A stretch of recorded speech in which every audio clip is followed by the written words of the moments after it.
Tila hinugot sa nakaka-inlove na pelikula ang kasal na ito. Pero ang wedding venue, hindi lang basta-basta garden, kundi may mga bench at classroom din. Ang hirap pala. Ang dami nanonood. You heard it right, mga kapuso. Ang couple-to-be na ito, nag-I do sa isang eskwelahan. Pero bakit nga ba sa isang paaralan ginanap ang kasalan? Ang nakakaintrigang sagot, abangan! Ang bride sa video, all smiles habang nagmamarcha palapit sa kanyang Prince Charming. Pero marami sa mga estudyante ang nakapansin parang pamilyar daw ang babaeng ikakasal. Palagi namin siya nakikita dito sa school canteen. Pag nakikita namin siya, busog na kami. Ang bride kasi sa video, walang iba kundi ang masipag at masayahing canteen staff na si Alma. Kasi pag pupunta po sila dun sa pwesto namin, wala sila, pag bibili sila sa amin, sabi niya, "Hi ate, kamusta ka?" Ganyan, "Pabili naman ng ganito." Ako naman po siya, syempre as a canteen staff, I approach them na to smile, ibalik ko sa kanila yung ano nila sa akin, yung pagbati nila. Madali po siyang kausapin kasi she's a jolly person po eh. Talagang pag pupuntahan mo siya, lalapitan po, babatiin ka po niya. Pero sa likod ng mga ngiti ni Alma, nagkukubli ang lungkot.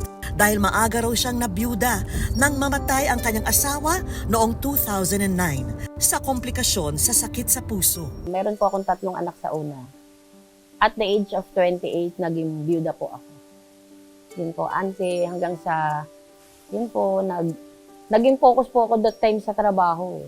Pero si Alma, nagtatanong daw noon sa langit kung siya ba'y makakahanap pa ng panibagong pag-ibig. Kaya naman 2 taon matapos pumanaw ang asawa, ang puso ni Alma muli na niyang binuksan. Hindi naman daw siya binigo ni Cupido dahil sa isang dating app, nakilala niya ang man of her dreams the second time around. Si Rodrigo. Masaya ako nun, siyempre. Kumbaga nawala yung lungkot ko nun eh. Naging masaya ako, lagi ko siyang kausap. Pero sa kanyang sitwasyon, ang pakikipagrelasyon daw kay Alma may +3 na kasama. June 11, 2012, nagsabi po siya sa akin na, "Gusto mo puntahan kita dyan sa inyo." Hindi sa akin talaga gustong-gusto ko siya makita. Kasi mahilig rin ako sa bata eh. Dito raw napatunayan ni Alma ng intensyon sa kanya ni Rodrigo, tunay.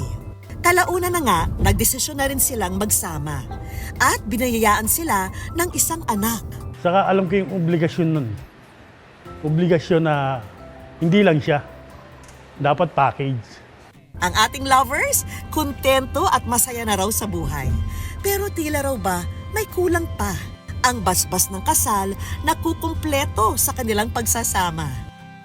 Naiisip ko po yun. Yung, kumbaga, financially.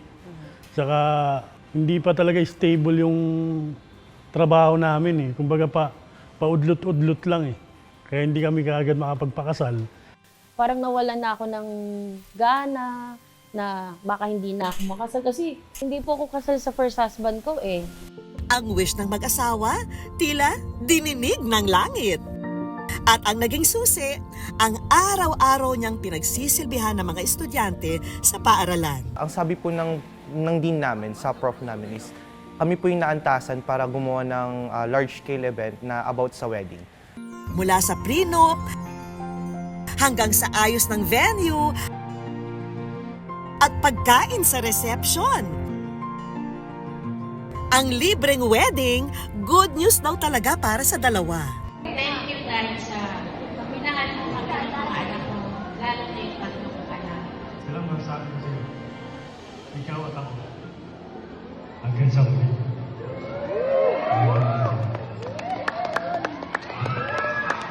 Sabi ko, wow. Inakala mo na simple, pero pag nakita mo as in sobrang garbo pala talaga. Sobrang saya ko na masasabi ko sa sarili ko na ako na talaga ang Mrs. Iluson.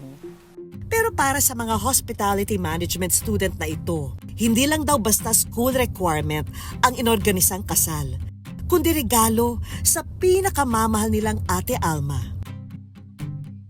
Super happy po kasi Nung nakita pa lang po namin sila nang nag-kiss the bride, parang kami po yung kinilig para kay Ma'am Alma.